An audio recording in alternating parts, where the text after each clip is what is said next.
dari Bareskrim pimpinan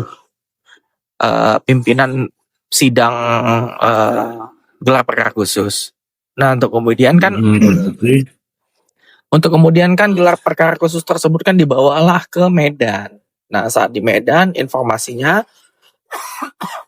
kan sempat ribut tuh di sosial media bahwasanya sudah rilis tersangka, kenapa tidak dilanjutkan atau apa segala macam. Karena kan di dalam KUHP aturan prosedurnya itu kan tidak tersangkaan itu nggak bisa diberhentikan begitu saja gitu.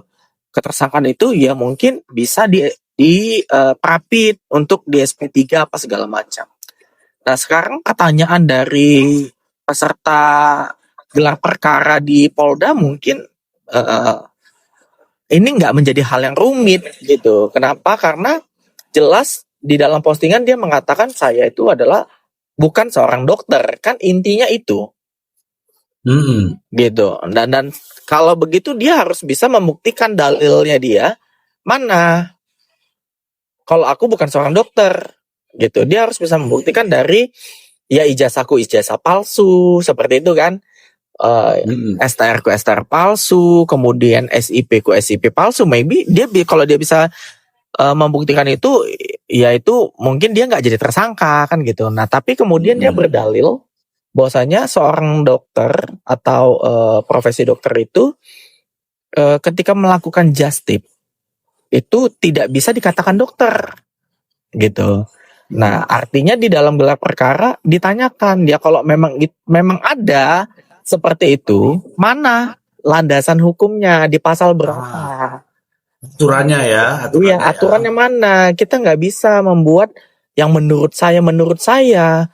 Itu semua itu pasalnya di mana dan tidak bisa dibuktikan. Dia kan juga melakukan praktik just tip juga kalau dia.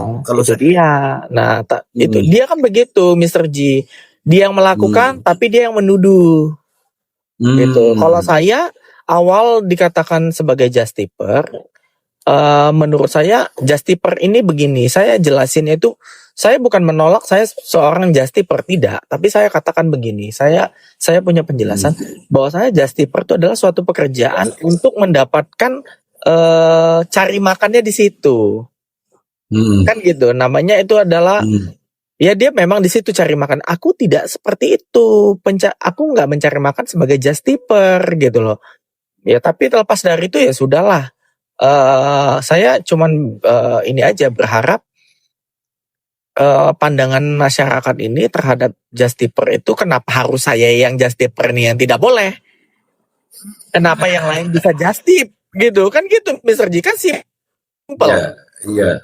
Nah, kalau memang just tip itu melanggar hukum, melanggar aturan, ya kenapa kok aku saja yang dihebohkan dalam pelanggaran tersebut? Just tip itu banyak sekali.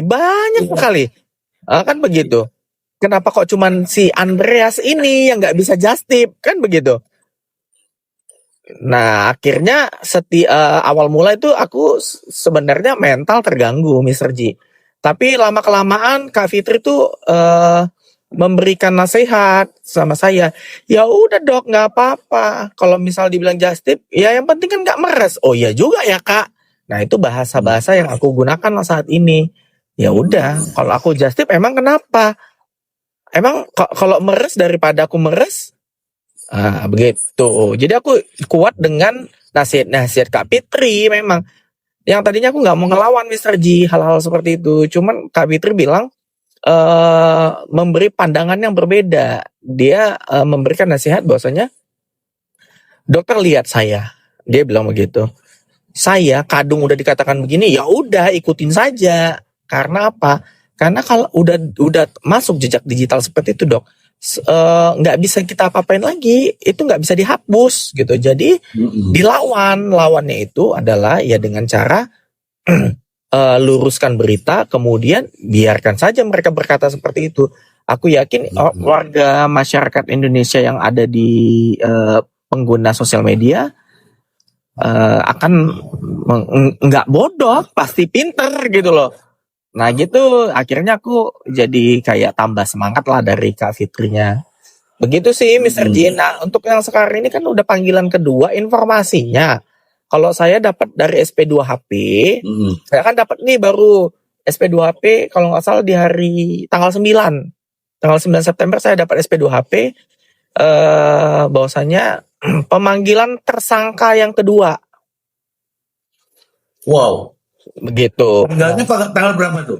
Nah, kan saya nggak dapat tuh tanggalnya tanggal berapa, tapi ternyata kan dia sendiri yang bersuara di sosial media dia akan datang tanggal 18 ya, tanggal 18 hari Kamis. Dia sendiri yang ngomong. Aku tadinya nggak tahu Mr. Ji. Karena kan aku nggak menerima undangan panggilan, yang dipanggil kan dia, bukan saya. Nah, untuk kemudian ada lagi framing-framing yang dilakukan mereka.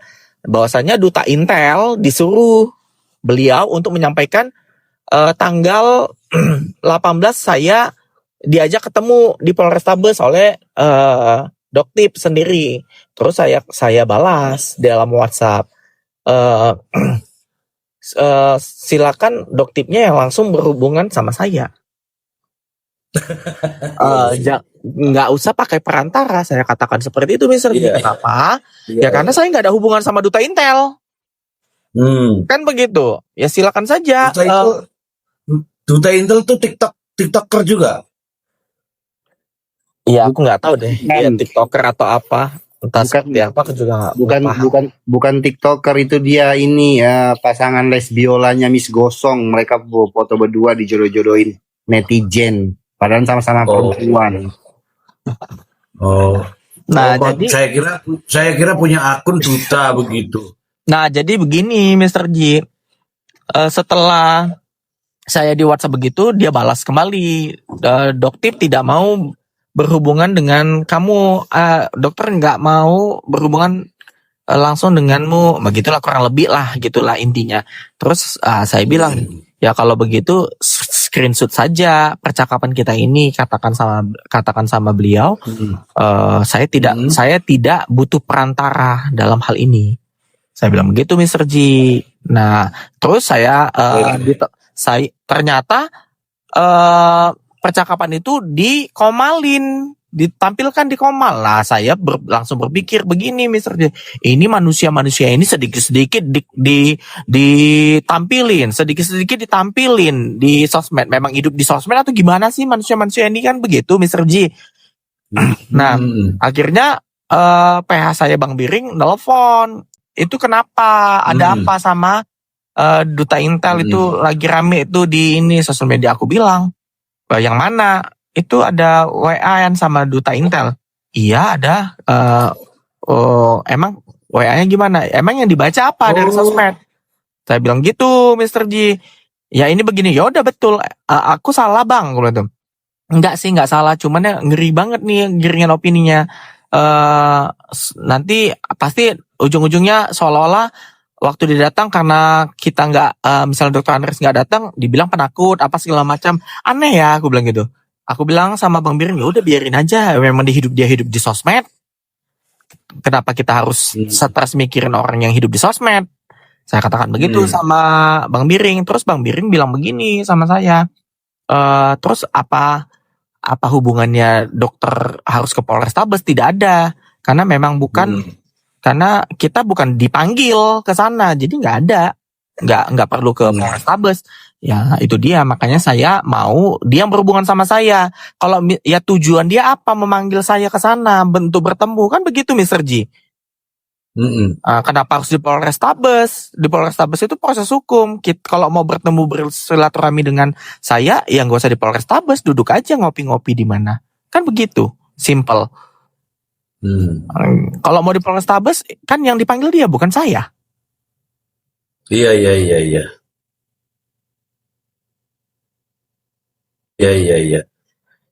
Gitu. Nah tapi giringan opini itu pasti akan terjadi. Yang dibilang nanti aku takut untuk ketemu dia, kan begitu. Ketika ditemuin kicep apa segala macam, aku rasa ini ya manusia-manusia pemikiran yang nggak beres tuh begitu terus ya. Gitu. Ya, yang jelas yang jelas ini ya dok ya, yang jelas ya ini teman-teman semua juga harus tahu ya. Kaitannya dengan proses apa namanya restoratif justice ya dok ya. Restoratif justice itu dilakukan oleh kedua belah pihak. Tidak bisa yang pihak sini ingin, tapi pihak sini tidak ingin, itu tidak bisa. Tapi begini Harus Mr. kedua G. belah pihak. Sorry Ya, Mr. G. ya, Ini kita bukan berbicara tentang restorasi justice. Kalau restorasi justice itu harusnya memang pihak kepolisian yang meminta kita untuk kedua belah pihak dipertemukan. Bukan saya yang meminta untuk ketemu dia atau dia yang meminta ketemu dengan saya. Yang saya tahu ya. Dan kemudian Mr. G, kalau memang ini ada niat untuk restorasi justice, harusnya dia tidak melakukan perbuatan-perbuatan berulang Mr. G. ya, ya. Dia mengatakan begini di dalam konten, di dalam ini ya postingannya. Masa dibilangnya saya jual suplemen kesehatan manusia, padahal itu untuk kucing. Dia bilang begitu, Mr. G. Itu ngomong apa itu ya Bu? Ya kan Ngomongan benar. satu sisi aku bukan merasa dihina untuk hal begitu, tapi aku merasa kok dia menghina dirinya sendiri gitu loh, Mr. G. Ini manusia, untuk dirinya sendiri dia hina. Kenapa? Nggak ada seorang dokter yang melihat satu suplemen kesehatan untuk manusia, untuk kemudian dia mengatakan itu untuk hewan. Gitu loh. Iya ya. Ya berarti kan dia memang menghina dirinya sendiri gitu loh. Iya. Ya mau gimana Mr. G, dia sendiri bisa menghina dirinya, apalagi dia menghina orang lain. Ya itu hal biasa bagi dia. Kalau kita tidak Mr. G, kita harus tunjukkan bahwasanya kita berpendidikan, ya kita harus edukatif, yang tidak harus seperti apa. Tapi kalau misalnya saya berkata emosional, itu kan hal yang wajar, karena kan sebab akibat Mr. G. Bukan tiba-tiba aku ribut atau menantang seseorang tanpa sebab, kan begitu Mr. G. Oke, biasanya itu Pak Dokter, kalau sudah panggilan kedua itu, kalau dia hadir langsung pemeriksaan tersangka. Iya, pemeriksaan tersangka kedua, Mr. G. Jadi maybe ya. Enggak, kalau jangan bilang pemeriksaan tersangka kedua.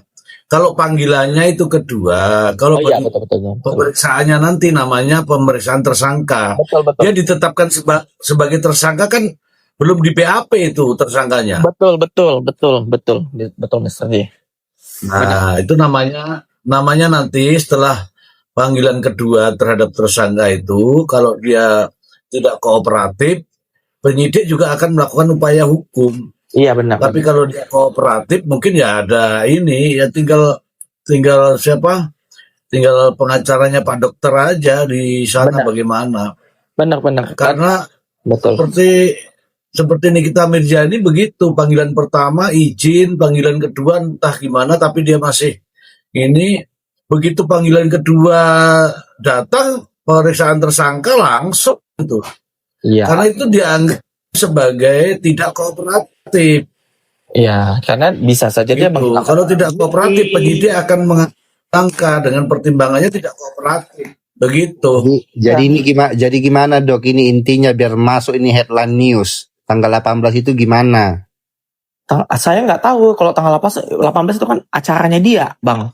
Kalau Iya, maksudnya acaranya dia itu agendanya apa? Biar ini masuk headline news. Setahu saya pemanggilan itu adalah dimintain keterangan sebagai tersangka. Nah, nanti setelah pemeriksaan tersebut, misalnya dapat pertimbangan mereka kan langsung tuh gelar perkara langsung ya, setahu saya. Nah, di situ ada penentuan ini ditahan atau tidak ditahan, kan begitu. Ya. Iya.